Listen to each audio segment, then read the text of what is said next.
A very good evening and a very warm welcome to today's episode of KK Med Talks of Baro Buddies. And today we are going to talk about something different, something that we've not really spoken about in the last few episodes. We've been focusing a lot on diet, healthy diet, as to how it is important. But I think one important aspect that is often neglected in the Baro Buddy series is about the exercise.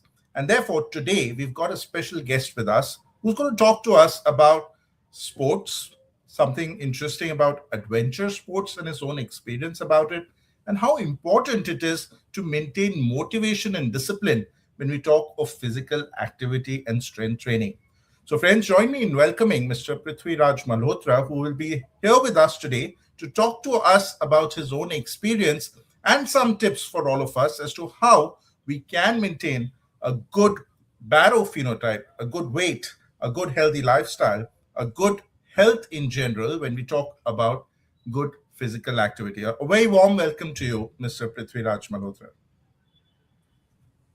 Yeah, thank you so much for having me. It's great to be here and happy to share from my experiences and help everyone lead a better lifestyle. So, first of all, a big thank you for taking our time and joining our show.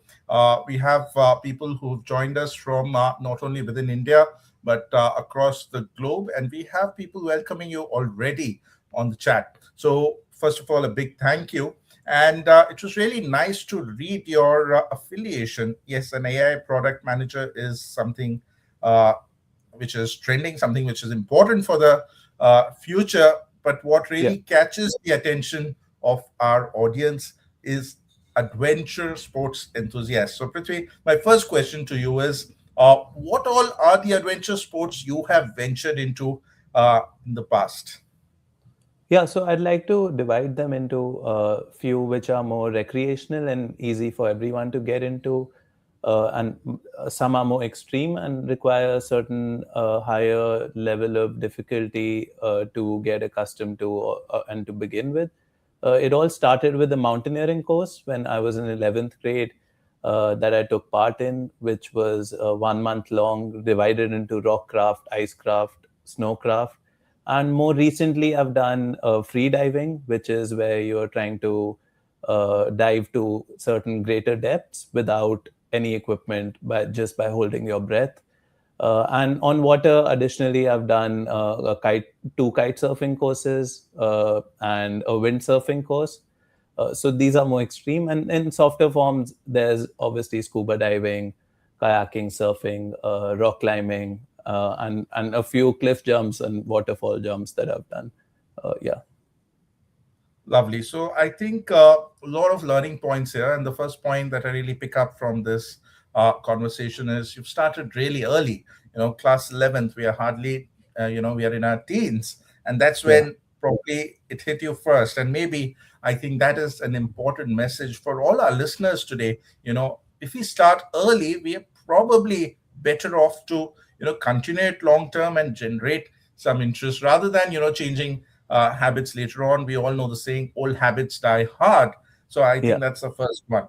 But yes, definitely the very interesting sports that you mentioned. I'm reminded of a movie, Zindagi Na Milegi Dobara, where there was, some deep sea diving. But then, yes, it all sounds exotic, but I'm sure you require a lot of training to do these, and then you have to do it in the right way. And then once you do it, probably you get the kick of enjoyment when you start doing it, and it becomes better. So I think that is really, really very, very exciting to know. And thank you so much for sharing those points with us. So I think from my clinical experience, I can say that a lot of people actually do start exercises, and they often start with a Yeah. bang. Many times, they Yeah. get their most expensive shoes and equipment and everything, but then they don't really, continue it after a few days. And I've had people who've got a simple, treadmill, and it's used for uh, the treadmill purpose for a first few weeks, and then it's probably used for drying clothes and everything else in the house. So, how do you motivate yourself to continue doing all this?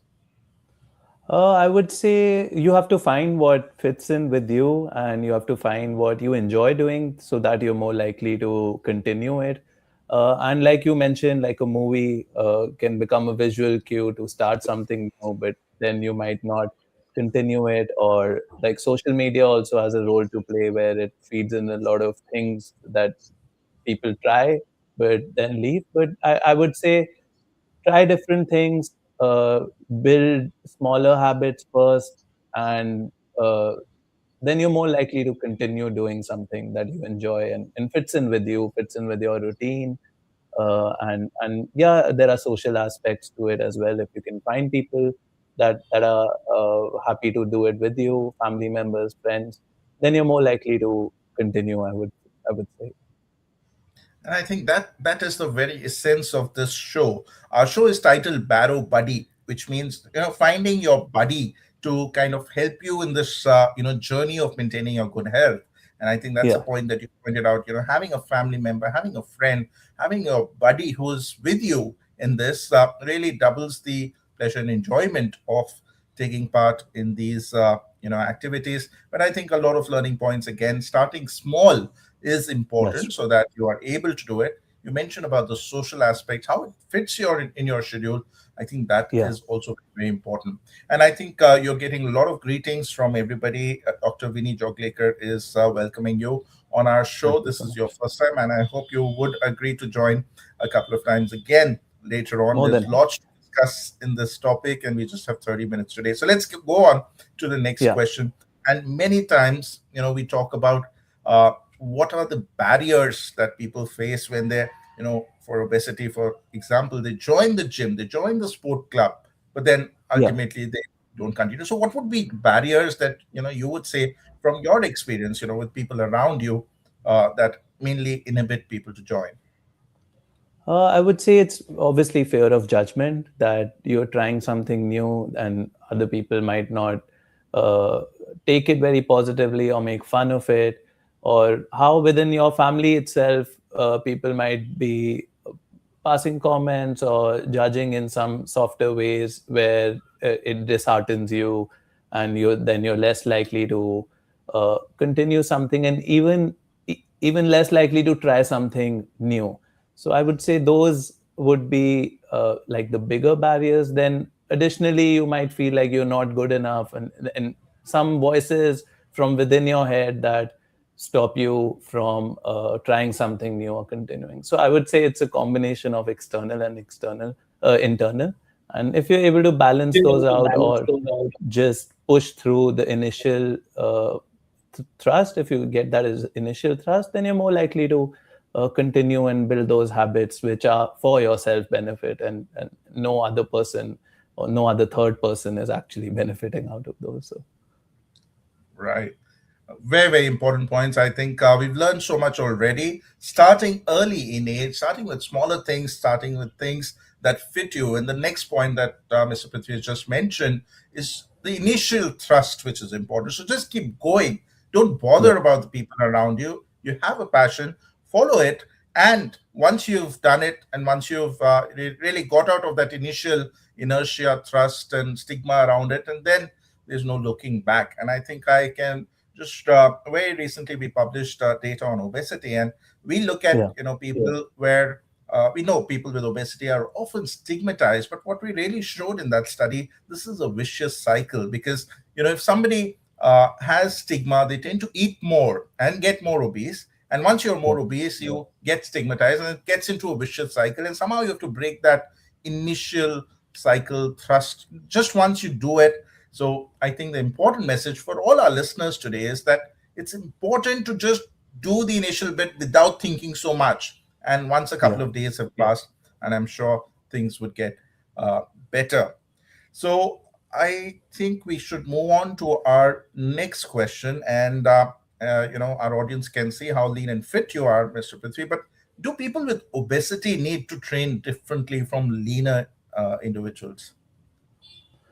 Certainly, if you're of a higher weight, you need to manage that within the movements that you inculcate. So finding the right trainer obviously helps in a lot of ways, and you have access to the internet, YouTube, Instagram, whatever social media that you use. You will find people, influencers that are actually there to help as well. So just finding that right right guide in some ways even if it's online, or some YouTube channel that helps you. It it it would help in a lot of ways to not feel that, oh, my weight is getting in the way of my movement.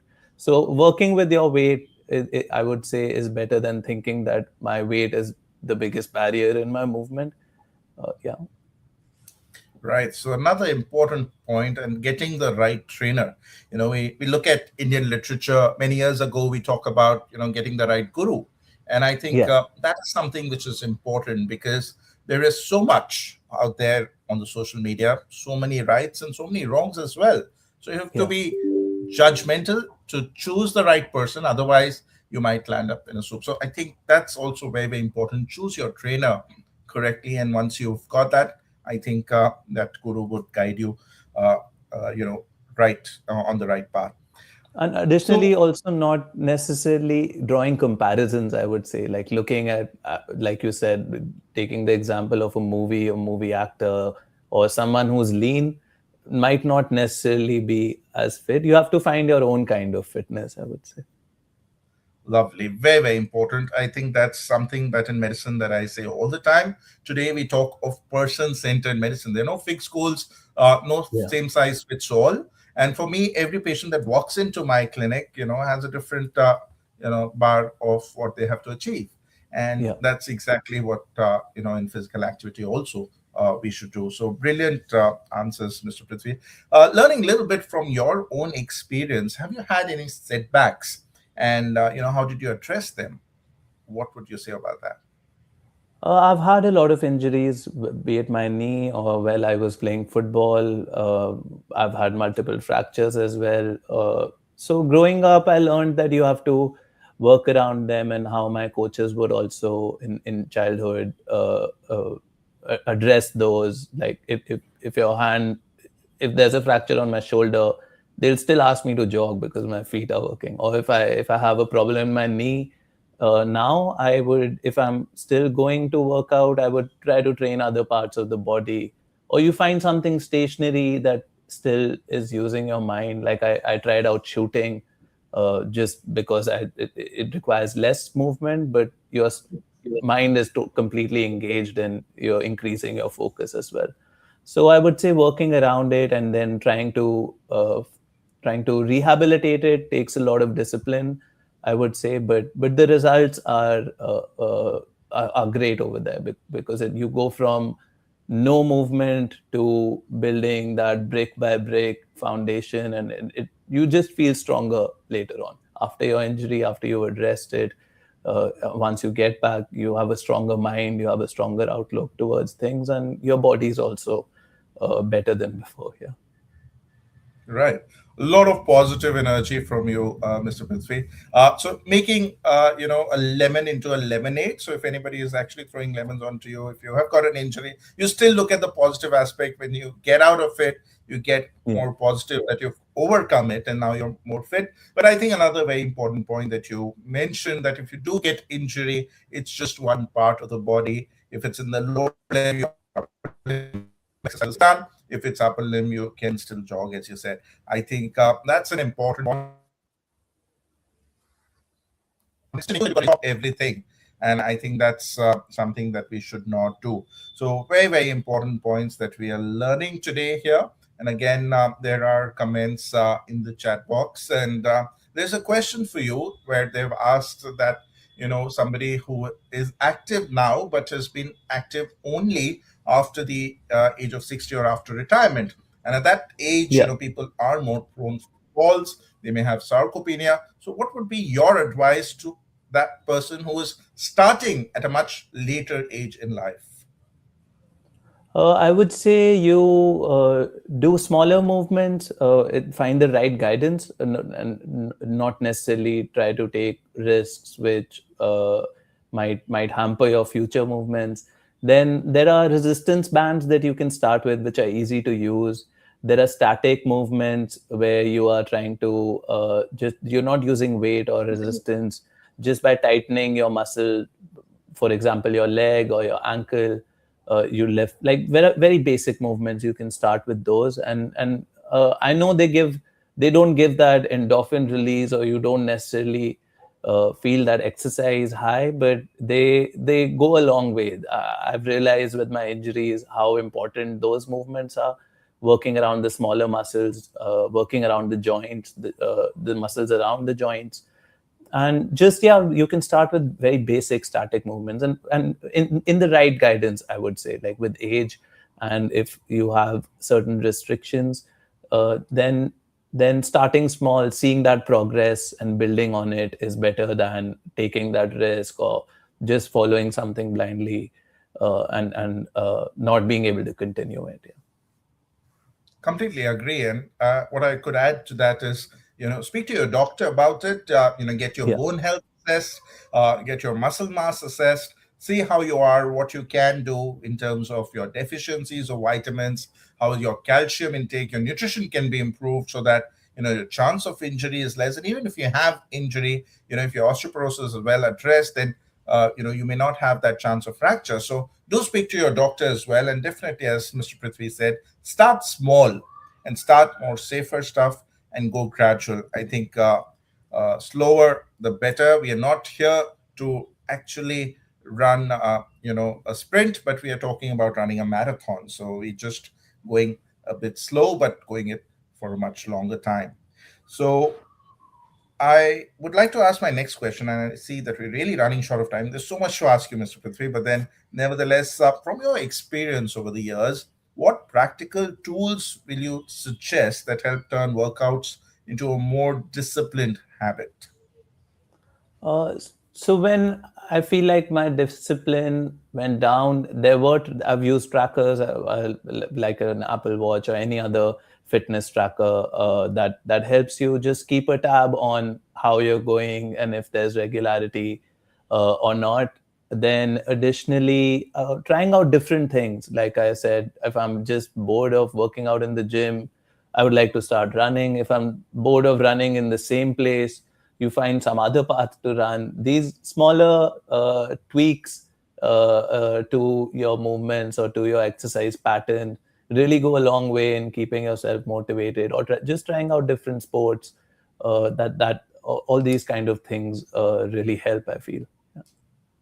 Completely agree. And maybe just an added question to that, from your experience and background on artificial intelligence, would you say the wearables, the apps, and the step counters, are they really useful, or just gadgets and they're just not helpful? What would you say about that?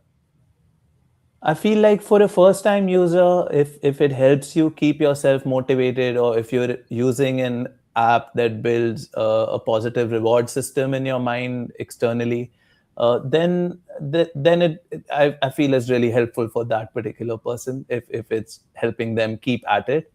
But I would not suggest over reliance on them where you're constantly checking them, or even while working out. I've seen a lot of people keep looking at it. Oh, what's my heart rate now? Or after a certain movement or running, that, oh, now how much have I done?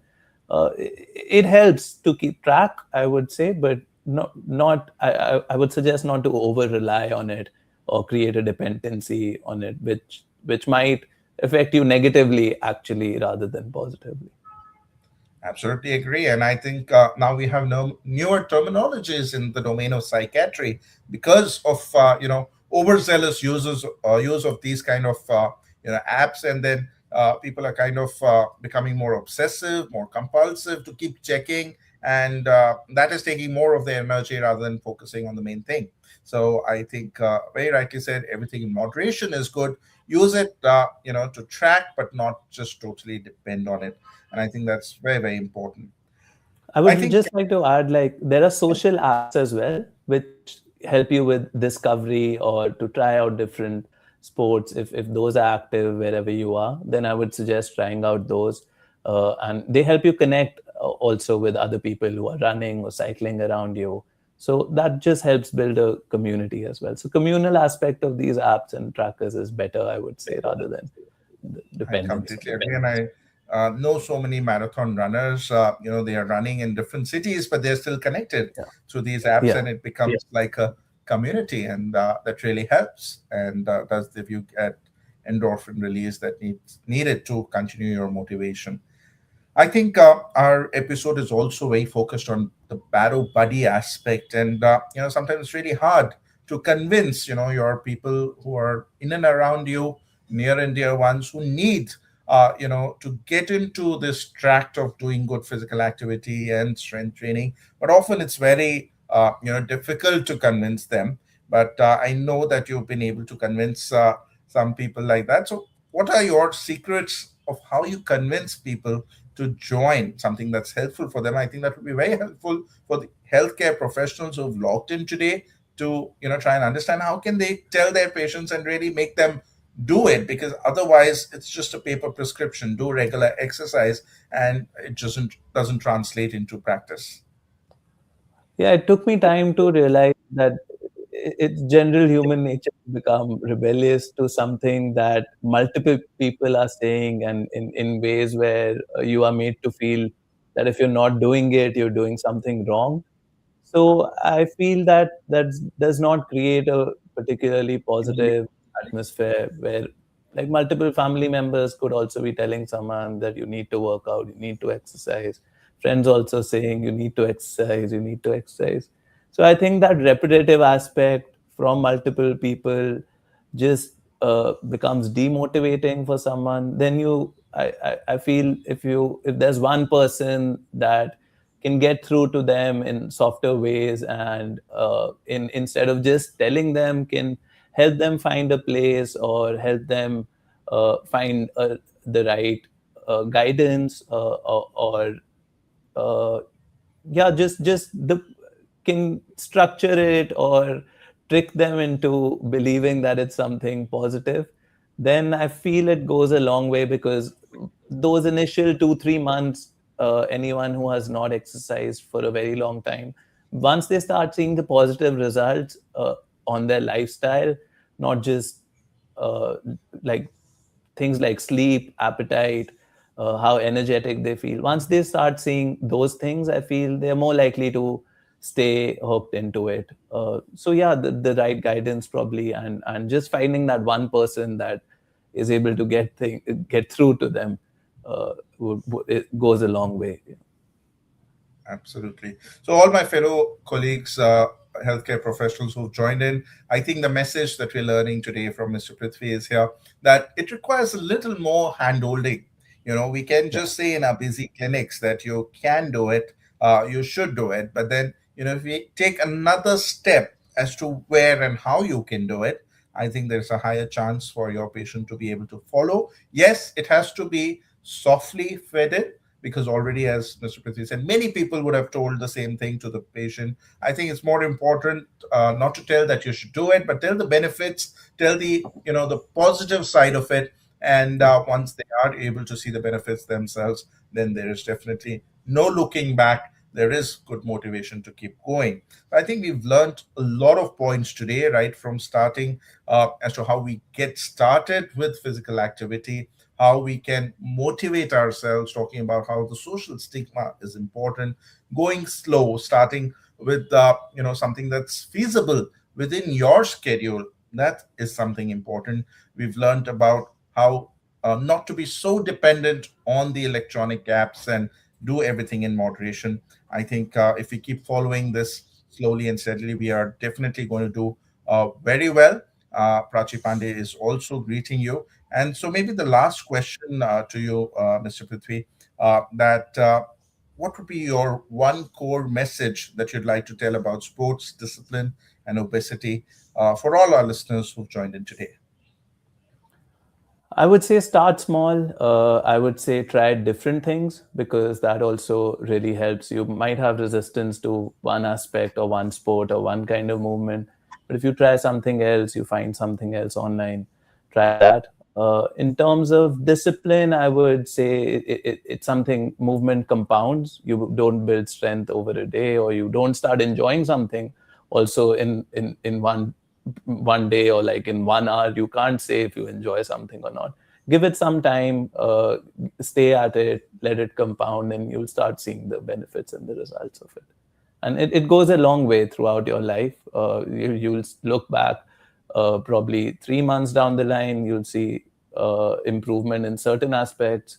1 or 2 years down the line, you'll see that it's become like a part of your life, and how it just compounds and adds to different aspects of your life positively as well.